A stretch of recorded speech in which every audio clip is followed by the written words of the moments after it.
The following program and contents, including the views and opinions expressed by the host and any guest speakers, are solely for informational and entertainment purposes. The views and opinions expressed are not endorsed or supported by Relmar McConnell Media Company, the X Zone Broadcast Network, their employees, affiliates, or advertisers.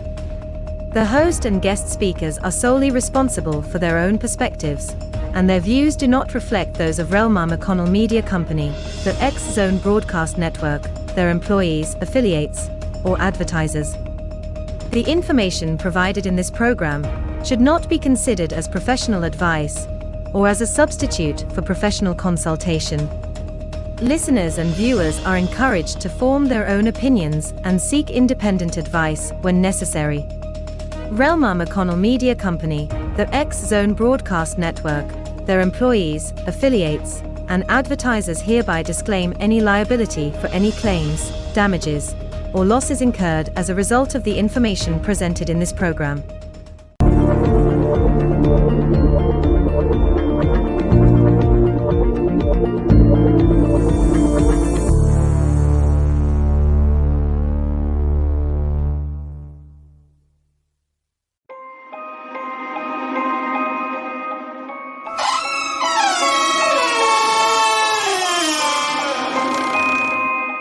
Welcome to the Paranormal Stakeout radio TV show with Larry Lawson.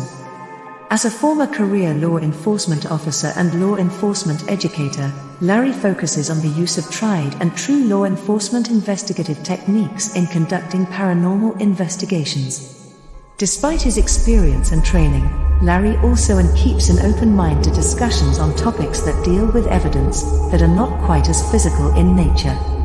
Paranormal Stakeout guests are professionals in the field of the paranormal and parapsychology, conducting the investigations and research needed to further the cause of paranormal study. Larry advocates an agenda of standardization of structure and training in the field of paranormal investigation and research for the purpose of one day being able to produce the evidence needed to convince a jury of the existence of the paranormal.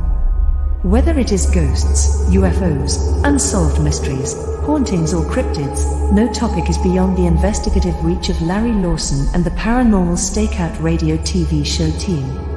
Now, here is the host of the Paranormal Stakeout radio TV show, Larry Lawson.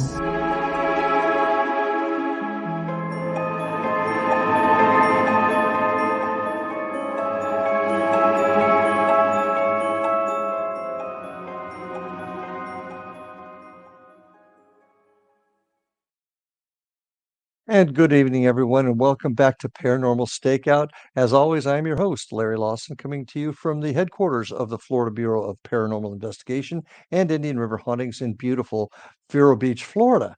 If you'd like to learn a little bit more about those two organizations, check us out at paranormalfbi.com or indianriverhauntings.com. You can also see a little bit about what we do in the paranormal research realm on YouTube at Indian River Hauntings 2341.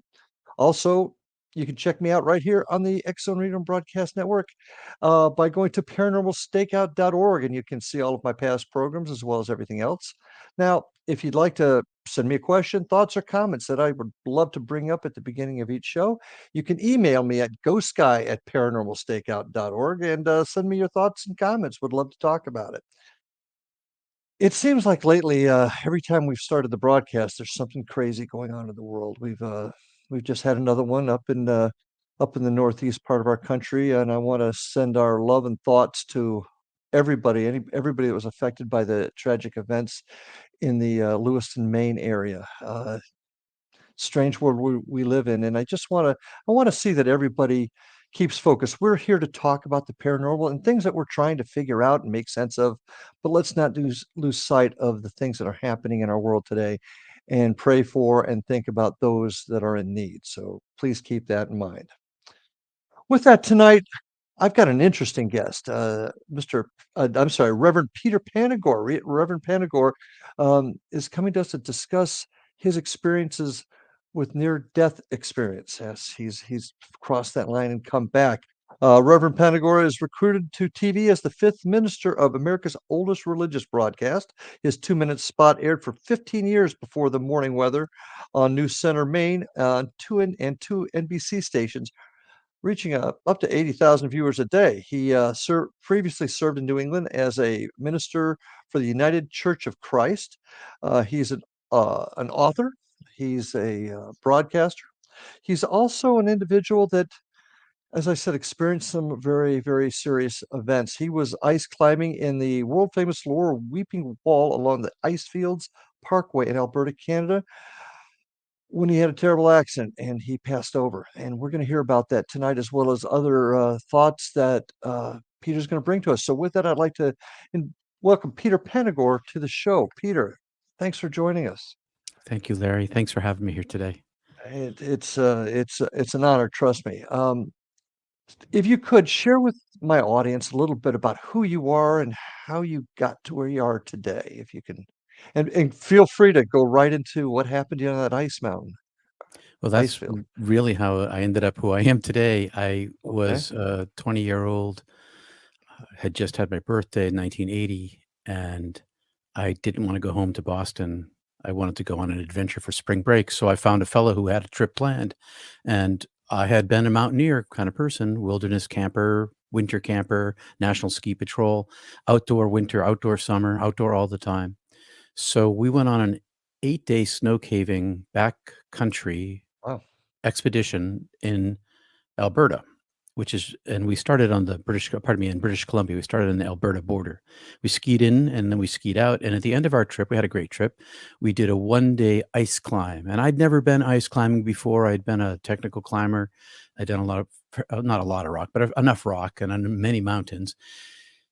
And Tim, my partner, was a certified lead climber. And I made a mistake to begin with. I talked him into letting me climb with one axe and a hammer. And you probably have seen ice climbers with these two axes climbing up. Well, I had one, and in my other hand, I had a hammer, which is about this long, which is a tool for ice climbing. It's used to put the ice screws in and take the ice screws out and chip the ice in. And it has a little bird beak serrated. You can plant it in the ice, and it can hold as well as the axe holds. But the difference between them are twofold. One is the swing of the axe is much larger because it's got a longer handle.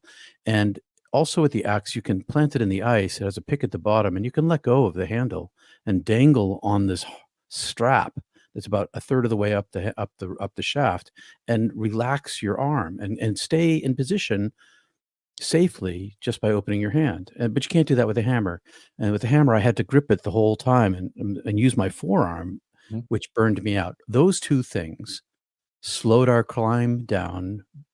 We made us twice as slow as everybody else on the climb that day, which meant that a couple of hours before sunset, we knew that we were in a very precarious position. It was a 500 or 600 foot climb, and the climb itself went very well, just very slowly. And the further I got along, the more tired I became, the slower I became. So by the time we actually reached the top of our climb, the sun set, temperature dropped about 30 degrees, and hypothermia had an immediate onset. So that's the beginning of it all. And we fought our way off the mountain. We knew that we were going to die because we were isolated. The temperature had dropped. Our hypothermia was advancing rapidly. And we figured we were going to die where we were, or we were going to die trying to get off the mountain. And we decided to do the latter part in the dark. So the rest of your climbers were way past you, and they couldn't. They were gone. They had gone. They descended and they'd left. I should set the scene. It was right on the Icefields Parkway. There's a parking lot across the street. There's a day climb. Everybody knows it's day climb. And everybody else had descended. They had left and driven away. I see. We were by ourselves in the middle of the wilderness. And even though we were near the highway, this is still wilderness. This is the middle of the Canadian Provincial Park Service. It's just nowheresville. So you're coming off the mountain. You're obviously you've almost convinced yourself, not convinced, but you've realized the fact that you may not make it out. What happened then? Oh, well, we knew we weren't going to make it out. I'd been on the National Ski Patrol since I was in high school, and we had just had a refresher course. I was volunteer at Bridger Bowl in Bozeman, Montana. We just had a refresher course on hypothermia and frostbite because we had a day on the mountain where it was 50 below zero. And so we were pulling people off with frostbite and hypothermia throughout the day. So I recognized immediately as we began our violent shivers. So as soon as the sun went down, all of the muscles in my body independently of each other. So there wasn't one pulse. There was a million independent pulses of all the muscles in my body twitching by themselves on their own rhythm. And a clattering jaw like you see in the cartoons. My whole body's shaking. I can't hardly talk.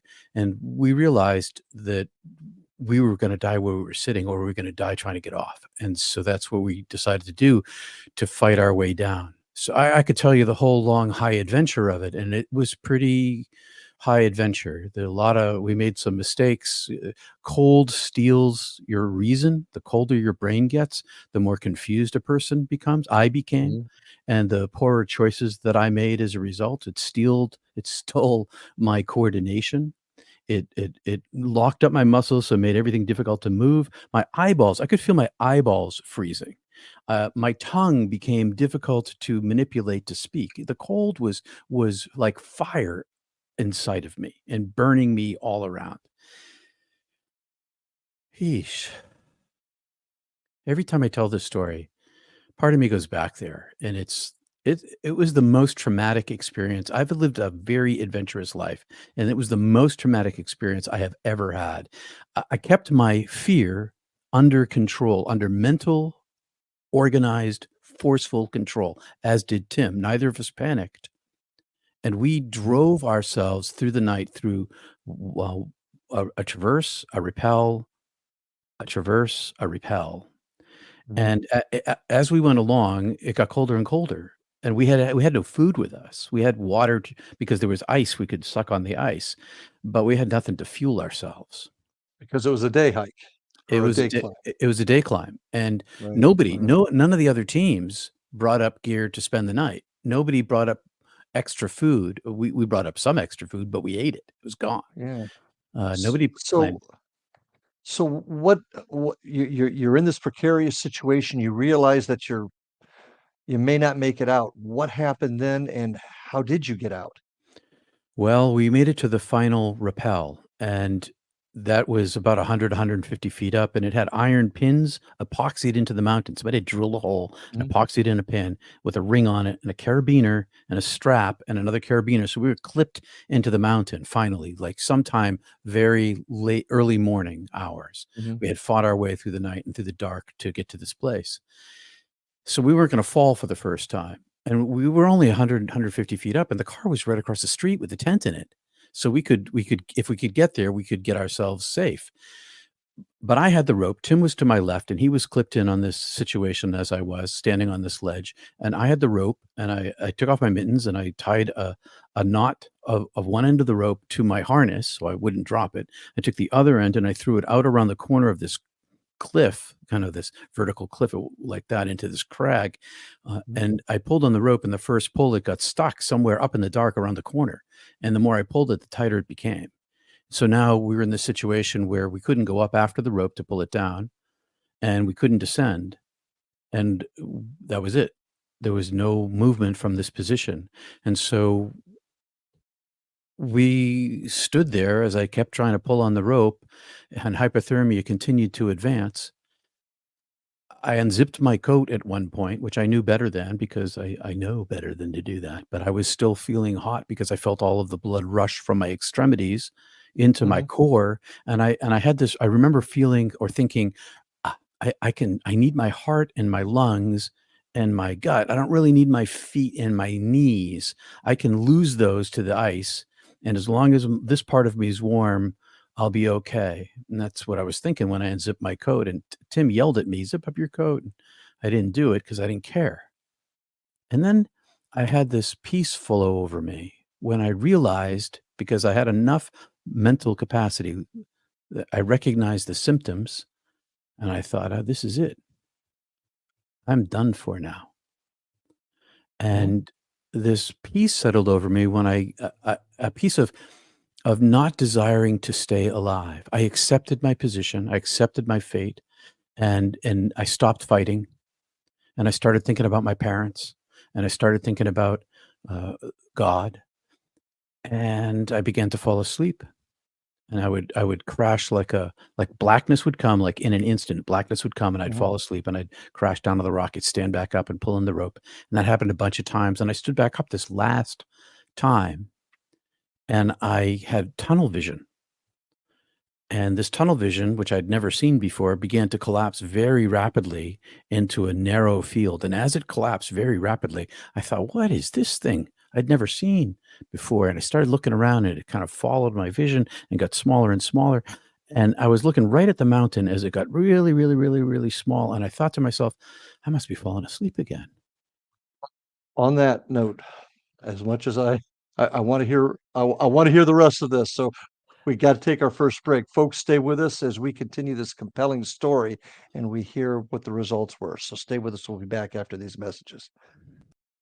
And we are back with my guest, Reverend Peter Panagore. I really hated to break at that moment because we just got to the point where that tunnel had closed, and I'll let you pick it up from there. So as the tunnel closed, I began to think that I was falling asleep. But when the tunnel went to black, I didn't fall asleep. I became awake in a new way. The All of my pain of my physical body that I'd been struggling with all night long vanished. And I was confused about what was happening. I didn't understand where my pain had went. I didn't understand what was going on with me. I couldn't. I thought to myself, I must have fallen, but why do I feel like I'm standing? How can I be standing if I fell asleep? I was very confused. But the space in front of me where the mountain had been expanded into a darkness that was gigantic. And I was still in a human form, but I had no pain. And as I floated there, stood there looking in the direction of this darkness, way, way far in the distance, this tiny, tiny pinprick of light appeared and rushed toward me, covering this distance faster than the speed of light because this was a massive expanse. And as it rushed toward me, it expanded and it communicated to me. I say telepathically, but that implies language. There was no language. It spoke to me inside myself without words at all. And it communicated to me in an instant that it was coming to take me. And I replied in my mind, "I'm not going anywhere. I don't know what's going on, but I'm staying right where I am." And I sort of took all my willpower that I had used to fight my way across the mountain all night and put it up as a shield, which amounted to onion paper. And it poked right through this and grasped me and pulled me out. And it pulled me out and it enwrapped me inside itself. And it was known to me. It wasn't my first time I had encountered this angelic being. I had, Really. encountered it as a child. It had come when I was a kid. So I knew it, but I also was resisting because I didn't wanna go anywhere because I didn't understand what was going on. But as soon as it enveloped me, I was inside of it, and it was gigantic. It was 10,000 times bigger than me, and I was in the middle of it, and my physical body had been shed. I was in a what I describe everything I'm saying right now is in metaphor because there is no thing that is the thing Mm. there. There's no molecules, there's no electrons, no photons, no quarks. It is an entirely different structure of existence. And so I describe myself as having the shape of a human being, but I was made of light. And I was inside of this angelic being, which was communicating to me massive ultimate intelligence, massive ultimate compassion. And it was telling me, you're coming with me and showing me itself. And what I could see of it was that I described it as being superpositioned. So I knew that it was this angelic being was there for me, but I could also tell that it was directly connected to the infinite that I couldn't perceive, but I knew was vaster than this angelic being, which was somehow connected to it and reduced at the same time. There's a lot of paradox in my story. And so I'm Mhm. being swept back up, back in the direction that it had come, up an escalator, up an elevator, up a tunnel, however you wanna talk about it. Same journey, same Mhm. railroad tracks, and I was superpositioned. I had another location outside of this where I was like an eye of God, and I could see myself inside the angelic being. And as me being inside the angelic being would look over to see this eye of myself, I couldn't see it. So I could see me, and I couldn't see me, and I was in two places at the same time. And so I was swept up this direction, and then this angelic being got to the kind of that edge space where the pinprick had first appeared, and it unfolded itself. I popped out of it. It opened up, and I was suddenly inside a much vaster, much larger, universal size darkness, empty darkness. But this darkness was paradoxically filled with light. I could see in every direction. And I Mhm. had become an orb of consciousness. And this is metaphor. I became a large energy being, and my thinking and my self and my sensing, they were one thing. They weren't separate things. As I thought, so I was.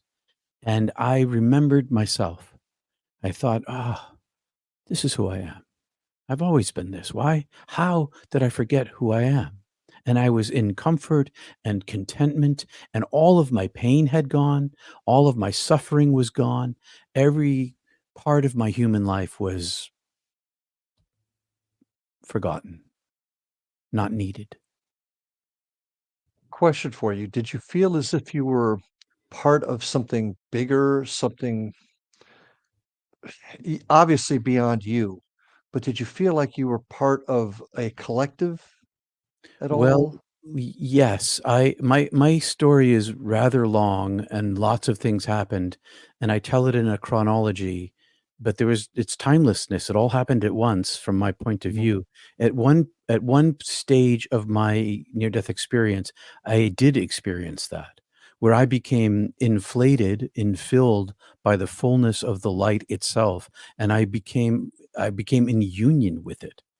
I Mhm. was in oneness with this, and I had no self left, but a tiny little smidgen, just a tiny little smidgen. And one more drop of this union, I would have been annihilated and folded back into this entity, this being, this light, this love beyond comprehension, unimaginable love that Mhm. I also experienced as I was like a singular photon, and there was a field of photons, and there was a septillion photons in this field, and it was the divine itself. It was them, the many, and they were one, and I was part of it, and yet I was somehow outside of it, and a reduction of it, limited from the unlimited. So them and one and me. Mhm. Okay. Yeah, I understand. So continue on. You're in this situation. What happened next, and how did you come to? How did you come out of it? If that's a good way to put it. I asked to come back. Okay. So I'll give you the speedy journey through what Okay. happened to me. I went through.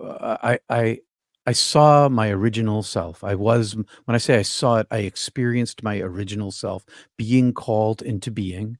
I saw and Mhm. understood and experienced my everlasting nature.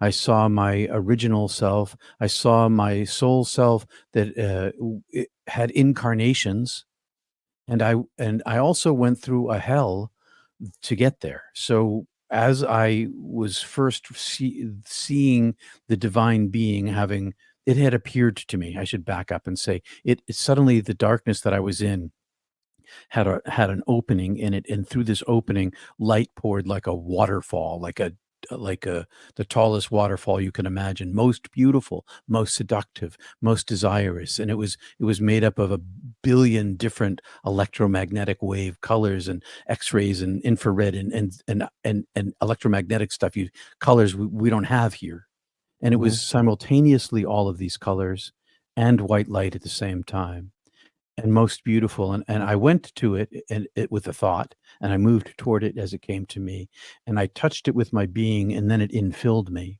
And as it infilled me and surrounded me and I went into it, it showed me my human self. It showed me my just previous life. It was like a big, huge burning eye looked inside the life I had just lived and had shown me all of the dark corners of myself where there was nothing hidden of me. And as it's and I was trying to hide these things. And as I tried to Mhm. hide them, I couldn't. And it kept saying to me, I love you. I have always loved you. I made you. I was with you as you did all these things, and my love is unending. I love you even though you did these things. And then I went through this chronology of all of the pain that I caused everyone in my life from the inside of their bodies, feeling what I did to them from their point of view, simultaneous with my point of view, which is all the reasons why I was causing their pain. And was in comparison to the unlimited purity of divine being. And I wasn't judged. This purity of divine being didn't judge me. I judged myself in comparison to this unlimited love. I saw my smallness. And as I saw my Okay. smallness, I also heard and felt all of the love that I was being awashed with. I love you. I have always loved you. I forgive you. Come to me. Come to me. Come to me. And as I listened to it, I turned toward it, and then I was infilled by it. And Mhm. all of my suffering went away, and I entered into this state of peace, bliss, adoration, awe, understanding, knowledge, truth, and a whole bunch of things happened. In almost toward the end of the experience, meanwhile, the divine being is welcoming me home. Come home, come home, come home. And I said, what about my parents?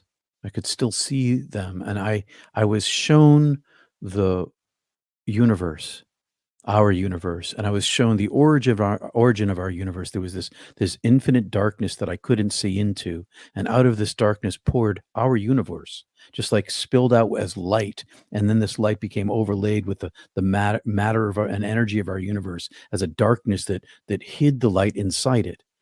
And but I could see the light inside of everything there was on all the people on earth as well. And I saw my parents' faces, and I saw two sets of my parents' faces, mom and dad A, mom and dad B. Mom and dad A, I saw their lives without me and the great amount of suffering that they were going to incur.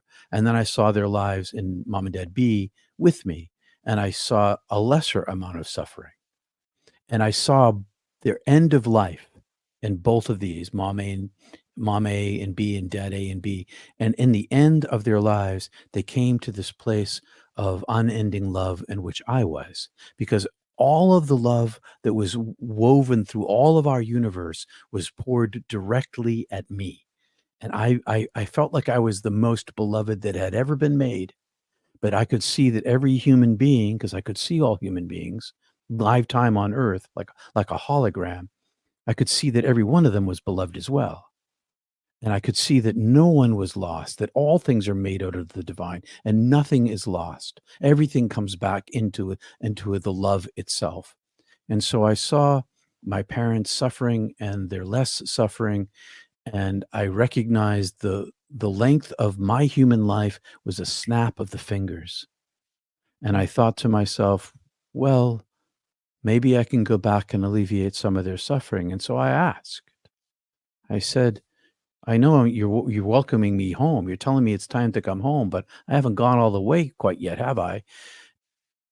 No, the answer came back. And I said, well, can I go back and be with my parents and alleviate their suffering? And the voice said, yes. And I said, well, can I come back here to this paradise?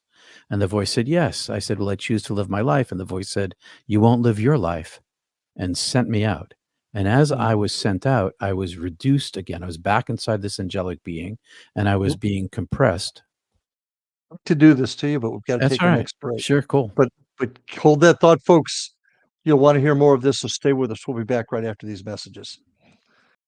And welcome back to Paranormal Stakeout with my guest tonight, Reverend Peter Panagore. It seems like I keep interrupting you right at the right time here, wrong time, I should say. So, Peter, you've asked to come home. You want to alleviate your parents' pain. You want to continue on. Tell us tell us what happened then, and how did you get out of the predicament on the mountain? That's Well, that I'll tell you that in just a moment because I'll be there quick as a wink. Shortly. Uh, Okay. I was kicked out of heaven, basically. I was invited to stay, and then once I'd made my choice, I was sent away and was being compressed back into a human form, more denser and denser. And as I was being carried out of heaven, a million doorways appeared in front of me, and sort of like a flower petal pattern, and in the center of them was a beam of white light that was emanating from this darkness that was the divine heaven that I had just been in, and it was radiating out in a decreasing fashion to the edge of this all these doors, and the voice, this angelic being, which was also the voice of the divine, who had no gender and no religion, by the way, said to me, "Choose." I had to choose a door, and so and it told me to choose light, and I saw the light, and I loved the light, and I wanted the light, but I also wanted some humanity, because I knew that I was going back with a mission. I had been told that I had a job to do, and I realized that in order to be heard, if I was going to talk about my experience, I had to have as much humanity as I possibly could, and be a full human being, and so I made choices about that, and a door opened, and I went into this tunnel, and it was in the edge of the light. It wasn't out of the light, it was still in the light. And as I went down this tunnel, was carried down this tunnel, there were all these other doors inside the same tunnel, and in this all these other doors led to all the other tunnels that I didn't choose, and they were all the choices I could make in my life. And at the end of my tunnel, I ended up just outside a body on the cliff. And I could see this body on the cliff. I could see two people. I could see this one person shaking the other person. I didn't know who they were. And my angel shoved me inside my body, like cut me open with its I don't know, its blade of light, or I'm not sure exactly how it did it, but it sliced open my body and shoved me inside like a it felt like I was being twisted in like a very grindy sort of thing, and right inside. And then I'm inside this physical form, and now I'm much smaller than I was before, and it's very compressed, and I'm wondering what's going on, and I can see out this slit back toward heaven. I can see the angelic being. I can see back to the darkness, and then the slit closed like that, and I was stuck inside this thing, and I didn't know where I was, and I didn't understand what was going on. And then the brain of this thing, because I had consciousness outside of my brain. I felt the brain come on. I was like, "Oh, there's the brain coming on." I didn't know that that's what I called it, but I just felt this kind of like whirring up of a motor, and the brain came back online, and then my ears started working, and I started hearing noise, and I felt this thing shaking, and all of my pain returned. So it was like one of those medieval torture chambers with the iron body with the spikes on the inside, and there's somebody on the inside, and they close the door, and so it felt like I was in this great suffering that I had forgotten about suffering. Suffering didn't exist for me in heaven. It wasn't that I for that it, "Oh, yeah, I used to suffer." There was no, "Oh, yeah," there was just no suffering. And so now I'm in this body full of suffering that's being shaken, and I can hear this noise, and I open my eyes and I hear, "Don't die, don't die, don't die." And there's Tim right in my face, and he's shaking my body, and he's crying, and he's screaming, only I don't know who he is. And I begin to understand the language. "Don't die, don't die, don't die." And he sees my eyes open, and he's like, "Yeah, you were dead. I thought you were dead." And he pulls me up, and he's talking to me, and I don't have any idea who I am or who he is. I don't know where I am. I don't know what's going on. I I'm just know that I'm in the world of suffering again. And as my brain came back online again, and I began to understand, oh, this guy is Tim. We're up on this ice cliff, but I still know that this isn't me. I'm inside of this thing. I feel like I'm in a biological robot, and I'm software. I have an app Mhm. inside this robot, and most of my software is still up above in the cloud. So Tim finally tells me to pull the rope, and I pull the rope, and the rope comes free in the first pull. And maybe because the other times I had fallen asleep, I landed a certain way on the rock, and this time when I had died, I kind of fell off the rock. I'm not sure exactly why the rope came free, miraculous maybe, but the rope came free, and we descended, and we got the tent, and we self-treated for hypothermia. And by sometime after sunup, we were warm enough to get into the car and fire up the heater and continue to heat our bodies. So we self-rescued. And Wow. yeah. So many questions, but the first one, when did you begin to realize you were Peter again, but still had a memory of what occurred? And how did you put all that together? How did you rationalize that? I couldn't rationalize it. I knew that I wasn't Peter. I lived in this conflicted state. I knew that I wasn't this thing, and everybody around me. So we had a whole lot of other things happen on the way home. We ended up getting and being in jail for a while, and we totaled the car and all sorts of things. I had to hitchhike. I had to lie my way across the border. All sorts of things happened. And when I got back to the university, everybody was treating me as if I was the same person, and I was not the same person at all. I had the same characteristics, I had the same accent, I looked the same, I had the same allergies, but I knew inside myself that I was this higher being inhabiting this body. I could see it was like I was living up here looking through my eyes, or living up here and feeling with this weird appendage that had this, these I could manipulate this thing. Well, Took me did go ahead. go ahead. No, I no, was it's gonna do you remember your family at all? I mean, did you have the memories of your youth Oh, still, everything or came back. On my brain, I remembered everything that had happened to me when my brain came back intact. Um, but I also knew that I wasn't this human being anymore, and that I inhabited this body, and I was completely um, lost in the world, because the world to me now looked like a two-dimensional, flat, black and white sheet through Mhm, which beamed everywhere the divine light, in a much reduced fashion from what I had been in, but there was light in everything everywhere, but the whole thing was kind of celluloid thin and flickering and cheap and less than, and I was in despair over my choice. I knew I'd made a mhm. choice, but I immediately decided I didn't want to be here anymore. It took me close to 40 years. I'm 40 years out from this event now, and it's taken me that long to integrate. It's a continual process. I I faked it for a long time, and I had the Mhm. help of Kriya Yoga and centering prayer and meditation. And I discovered I was going to become an architect. I was an English major undergrad, but I was going to architecture school to join the family business for graduate school. And Mhm. I trashed that idea, and I went to divinity school and I studied mysticism, and I found in the ancient mystical texts people like me who described Mhm. experiences like I had had. And Mhm. so they helped me understand who I was, but I kept it hidden for 20 years. I didn't tell anybody. I told my wife, I told one or two friends, and that's it, because it was too crazy. I didn't want to lose my credibility, and I didn't want to end up in an insane asylum. How did you explain it to your parents? I mean, obviously, they were planning on you joining the family business, and now Uh, you've got where did you get your, Master Divinity from? And how did that Yale University. and okay. And oddly enough, as I was applying to Yale, I also applied to satisfy my family. I got into Georgia Tech Graduate School of Architecture. Like, walked in the dean's office, talked to him, and he's like, "Yeah, just put in your application. You're in." Showed him my portfolio, and talked to my dad. And so I told my parents nothing. They knew that I had changed. I Mhm. told them that I my mom always knew that I had this kind of spiritual, mystical thing going on as a kid because of what had happened to me as a child. So she's like, "Well, that kind of makes sense, but we really wish you would come into the family business because my sister was in graduate school at the time, and we had all these skyscraper dreams." Mhm. And I just didn't care what they said.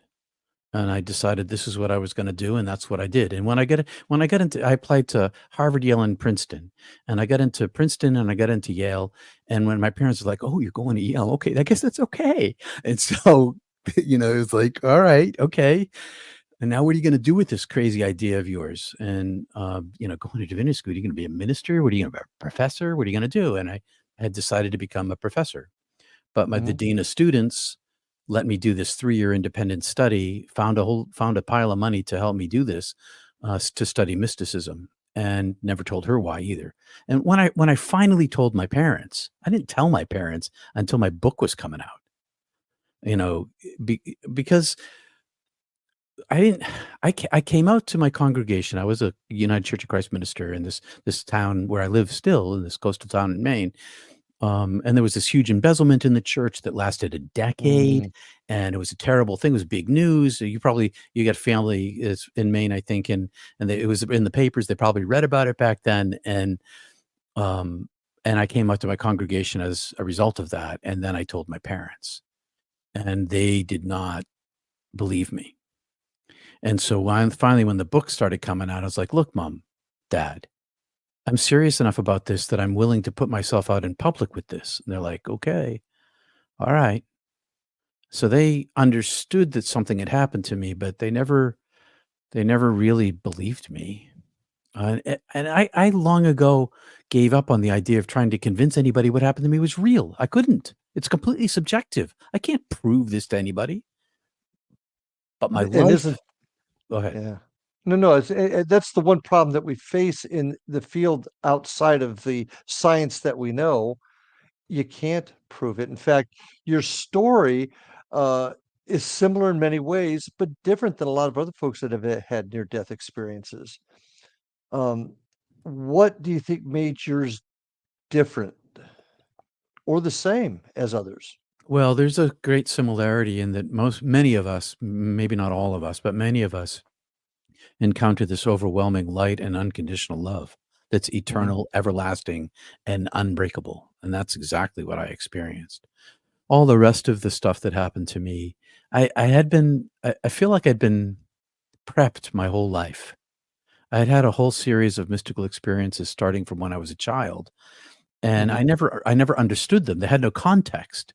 They would change me. I became a different kind of person every time, which is kind of why my mom thought I was had this mystical thing going on. I was raised Roman Catholic and Greek Orthodox, and I went to Ah, Catholic school, a Catholic high school, and so I had this traditional sort of Catholic Orthodox kind of upbringing. But you, even though yeah. those two churches hated each other and were at war for centuries, um, the so it was so there was kind of understandable.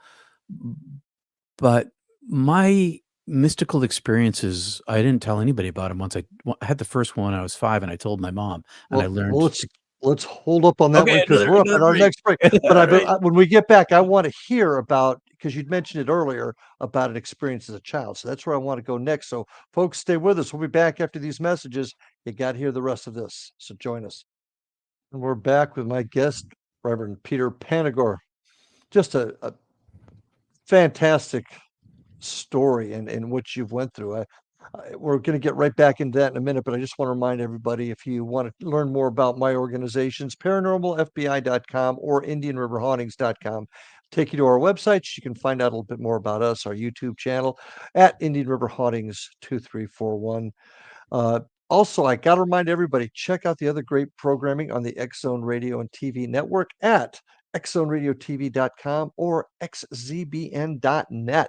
So see all the other great shows on here. Peter, how can folks get a hold of you and tell us a little bit about the book your books?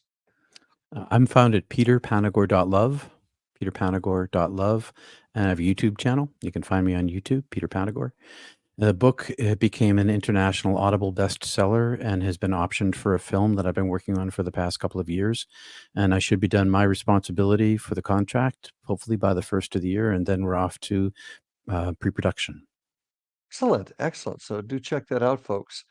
Um, let's pick it up now. You had experience as a child. You mentioned that earlier in the show that the beings what you felt wasn't unusual to you because you had experienced an angel earlier in your life. Same Tell one. us a little bit okay, tell us about that.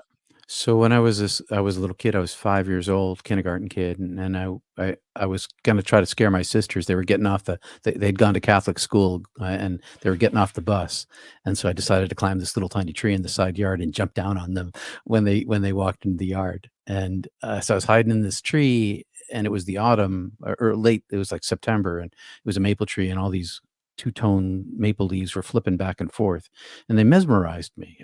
And as I got mesmerized, I suddenly sort of became very peaceful. And as this peace settled into me, this roaring ocean sound began blasting behind me. It felt like it dropped down behind me, and then this huge noise, and then the noise came inside of me, and it grabbed me, and it pulled me up this route, up this, people call it the silver cord. It pulled me up, and it was this angelic being, and I could see myself in the tree as I was traveling up, and I had a light body again, and I could see my house, and I could see the curvature of the earth, and we got up into the atmosphere, and then it transformed into this darkness. And so I'm in this darkness for the first time, but I'm inside the angelic being, and it becomes like a room for me, like a big bubble, and it's transparent, and I can see out into the darkness, and I'm inside of this bubble, and I can see the little boy in the tree, and I know that I'm not him,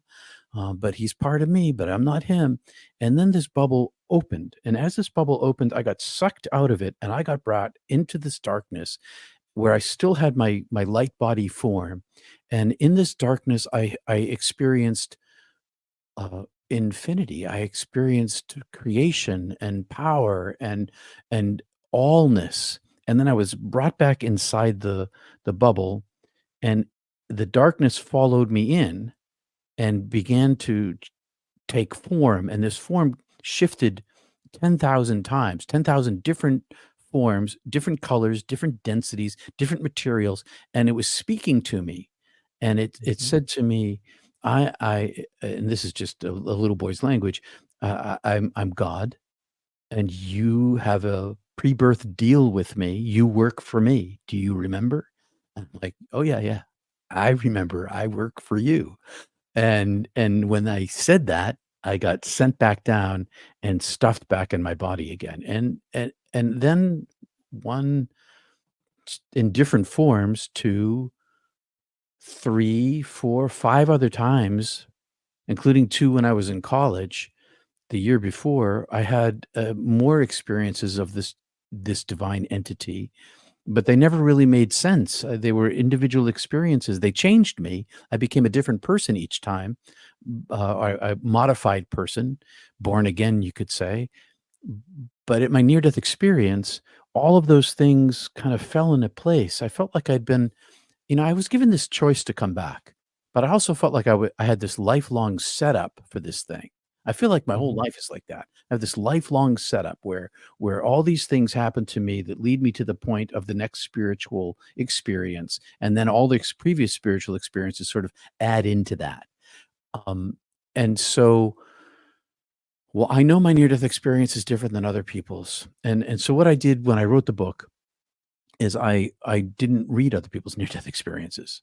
I just wrote down what happened to me, and I told my publisher, you know, uh, he said, "You should read these other books. We gotta get comparative so we know how to market it." And I was like, "Yeah, but if I read these other books, their thinking is going to impact my thinking, and then I'd rather just tell my story and let it stand or fall on its own." And Mhm. so I didn't know anybody else's NDE when I told my story, and it turns out that mine Okay. is similar to some people and different from others. Do you think possibly the differences could be the, the biologics in us and what we've experienced may have shaped how people have seen it? I think How people have experienced it, I guess, is a better way to say Yeah, it. and I think it works the other way too. On the way back in, the Mhm. biologics, the experience of life is a filter through which this thing is expressed. And Okay. so if I were, a Hindi, of some Hindu cult, not cult, but some Hindu sect, I mean, in Bombay, and raised with Ganesh, my experience afterwards, my interpretation of my experience would be filtered through that. Mm. And but the purity of it is inexpressible. So it's always filtered through, and it's always inexpressible because there's no language on the other side. But I also think that my experience, it's kind of a Catholic experience. I went to hell, and I didn't get judged. I judged myself, but I did go through a hellish kind of experience. And a lot of other NDErs, they don't have that. And some NDErs see Jesus. I didn't see Jesus. Um, some people go to this place where it's like a meadow. I didn't go to a meadow. um, I don't know why it works that way, but I do think this, that the divine gives each one of us an experience that helps us when we come back here to live, to reorient our lives toward love and light. So it's sort of a custom job of compassion. Mhm. Mhm. Now, you actually had a second event, if I'm not mistaken. I did in 2015. My family has a congenital heart thing going on, Mhm. killing us, widowmaker heart attacks. Yep. And I had a widowmaker heart attack in 2015. What that means is that I had 100% blockage. Oh, And yeah. you sound like you might know from personal experience what I'm talking Not about. personal experience, Uh, I mean, I know somebody that should have gone. In fact, they were gone, and they came back after a widowmaker heart attack, so only 6% survival rate with widowmaker heart yeah. attacks. And so Mhm. I died in the ambulance. I live in a pretty rural place. By the time I got in the ambulance, my golden hour of survivability had already passed. And then I had Mhm. an hour and a half ride in summer tourist traffic to the Portland Mhm. Medical Center, to Maine Medical Center in the cath lab, and I died on the way. In my experience there, I didn't go very far. I came out of my body, and the angelic being, now speaking in the plural, come to us, we've been waiting for you, it's your time to come to us, we love you, we love you, we love you, come, come, come, come, come. And it came down to me, and I thought to myself, I've been waiting for this my whole life, I've been waiting to get out of here. And so I started to go, and as I started to go, I thought to myself, well, wait a second, I got to think this over. If I have a minute here before I leave, I got to check on everybody, make sure everybody's all set. And so I kind of went back into the cave of myself, my human self. And I Mhm. wasn't inhabiting my body, but I could see into it. And I have a son, and he had been at the emergency room with me, and he had leaned into me and squeezed my hand and said, "I love you, Dad." And when I saw his face, I saw that he wasn't ready for me to go. And then I Mhm. saw my daughter, who had just left her moral injured husband from Afghanistan with the Mm. baby, and we had just rescued her and the baby, and like, I saw my granddaughter's life with me and without me. Mhm. And the same thing that happened with my parents, and I saw much better with me. So I turned around and I went back out, and the angelic being had, like, politely stepped aside for a bit, standing on the corner whistling, waiting for me to finish my conversation, kind of thing. And then it came back to me, "Come to us, come to us, come to us." And I said, "If it's all the same to you, and time is timelessness here, and I'm gonna come back to this paradise, I think I'll go back in and stick around there for as long as they need me." And I turned around and I went back inside my body. I'm not gonna give you too many more chances, Peter. Oh, I hope not. I hope the third time's a charm. That's what I'm Here here's fingers a crossed. here's a question for you. You, had talked about when you came back after the incident on the mountain, that you really you had your memories, you know who you were, but you really weren't that person. How come that didn't happen, A, when the incidents when you were younger and this last incident? What kept you from feeling that way again? Or Oh, uh, when I was a child, I was at every time I was raptured into ecstasy. Every time that happened, I had a cord attached to my body. I was still Mhm. attached, but when I died that first time, there was no attachment to my body. There was no silver cord attachment. It was severed. And the power of my experience of being in oneness, in unity, where I Mhm. lost all sense of myself, that Mhm. came back with me. And so I came back carrying this extra load of energy. Every single mystical experience I've ever had in my life, and I include my near death experiences in that group, including my second near death experience, I came back a different person, to different degrees, to different extents. Mhm. My first NDE was radically transformative. My second NDE was transformative in that I decided to go all in. I had this TV show in Maine, and when I was in the when I was in the hospital bed, they called me and said, "Oh, the TV station has just been purchased along with 40 other stations by this other corporation, and we're going to phase out your show." So I was going to lose my job, and and my book was coming out. Amazon launched my book a month early while I was still in the hospital recovering. And I realized that I didn't care anymore whether people believed me or they didn't believe me. I now had this opportunity. I only had so much time left till I die, third time's a charm. And I had a job to do, and I had to be all in. So that I did change. And my change was I wasn't going to hide anymore. I was coming out of the closet slowly, the near-death experience closet slowly. But after that second near-death experience, I'm all in, which is why I'm here today on your show. Well, and I truly appreciate it. And we've got so many more things I'd like to chat with you about. I would really like to delve into a little bit. I wish we had more time to delve in deeper to some of those experiences, and maybe we can do that again at another time.